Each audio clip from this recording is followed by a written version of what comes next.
The End of the Gold Standard. By John Maynard Keynes. First published in the Sunday Express, September 27, 1931. The End of the Gold Standard. September 27, 1931. There are few Englishmen who do not rejoice at the breaking of our gold fetters. We feel that we have at last a free hand to do what is sensible. The romantic phase is over, and we can begin to discuss realistically what policy is for the best. It may seem surprising that a move which had been represented as a disastrous catastrophe should have been received with so much enthusiasm. But the great advantages to British trade and industry of our ceasing artificial efforts to maintain our currency above its real value were quickly realized. The division of inside opinion was largely on a different point. The difficult question to decide was one of honour. The City of London considered that it was under an obligation of honour to make every possible effort to maintain the value of money in terms of which it had accepted large deposits from foreigners, even though the result of this was to place an intolerable strain on British industry. At what point, that was the difficult problem, were we justified in putting our own interests first? As events have turned out, we have got the relief we needed, and, at the same time, the claims of honour have been, in the judgment of the whole world, satisfied to the utmost. For the step was not taken until it was unavoidable. In the course of a few weeks the Bank of England paid out £200 million in gold or its equivalent, which was about half the total claims of foreigners on London.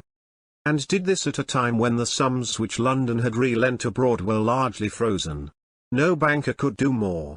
Out of the ashes the City of London will rise with undiminished honour. For she has played the game up to the limits of quixotry, even at the risk of driving British trade almost to a standstill.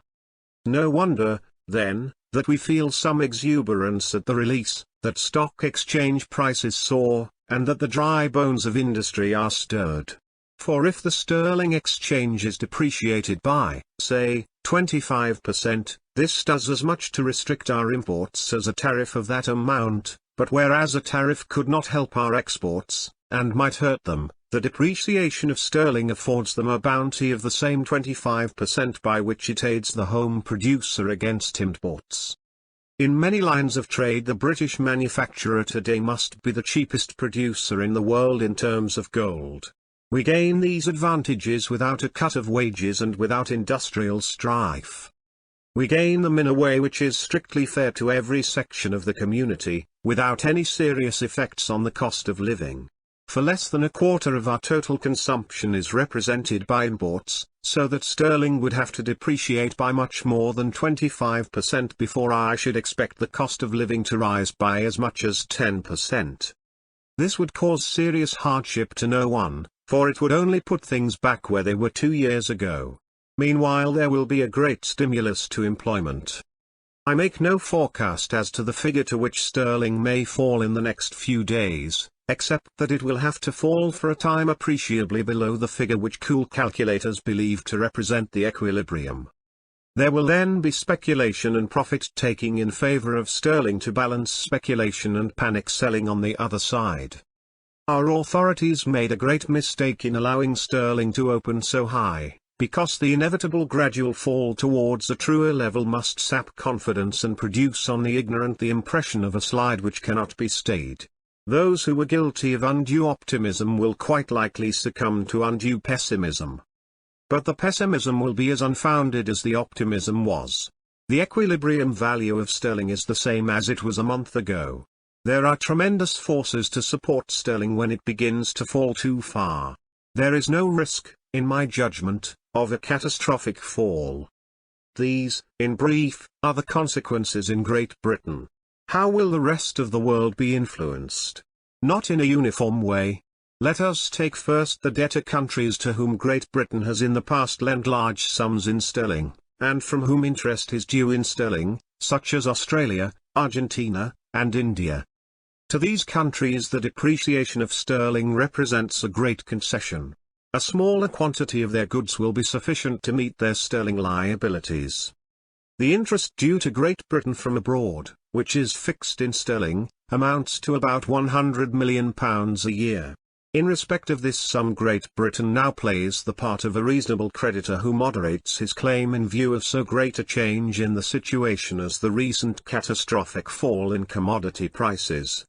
When we try to calculate the effect on other manufacturing countries, whose competition we are now in a better position to meet, the effect is more complex. A large part of the world will, I expect, follow Great Britain in reducing the former gold value of their money. There are already signs in many countries that no great effort will be made to maintain the gold parity. In the last few days Canada, Italy, Scandinavia have moved in our direction. India and the Crown colonies, including the Straits settlements, have automatically followed sterling. Australia and the whole of South America had already abandoned the effort to maintain exchange parity. I shall be astonished if Germany delays long before following our example. Will Holland deal final ruin to the rubber and sugar industries of the Dutch Indies by keeping them tied to gold? There will be strong motives driving a large part of the world our way. After all, Great Britain's plight, as the result of the deflation of prices, is far less serious than that of most countries. Now, insofar as this is the case, we and all the countries following our example will gain the benefits of higher prices. But none of us will secure a competitive advantage at the expense of the others. Thus the competitive disadvantage will be concentrated on those few countries which remain on the gold standard. On these will fall the curse of Midas. As a result of their unwillingness to exchange their exports except for gold, their export trade will dry up and disappear until they no longer have either a favorable trade balance or foreign deposits to repatriate. This means in the main France and the United States. Their loss of export trade will be an inevitable, a predictable, outcome of their own action. These countries, largely for reasons resulting from the war and the war settlements, are owed much money by the rest of the world. They erect tariff barriers which prevent the payment of these sums in goods. They are unwilling to lend it. They have already taken nearly all the available surplus gold in the whole world. There remained, in logic, only one way by which the rest of the world could maintain its solvency and self-respect, namely, to cease purchasing these countries' exports.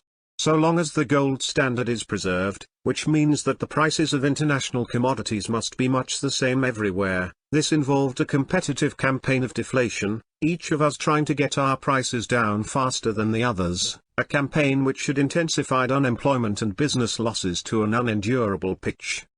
But as soon as the gold exchange is ruptured, the problem is solved.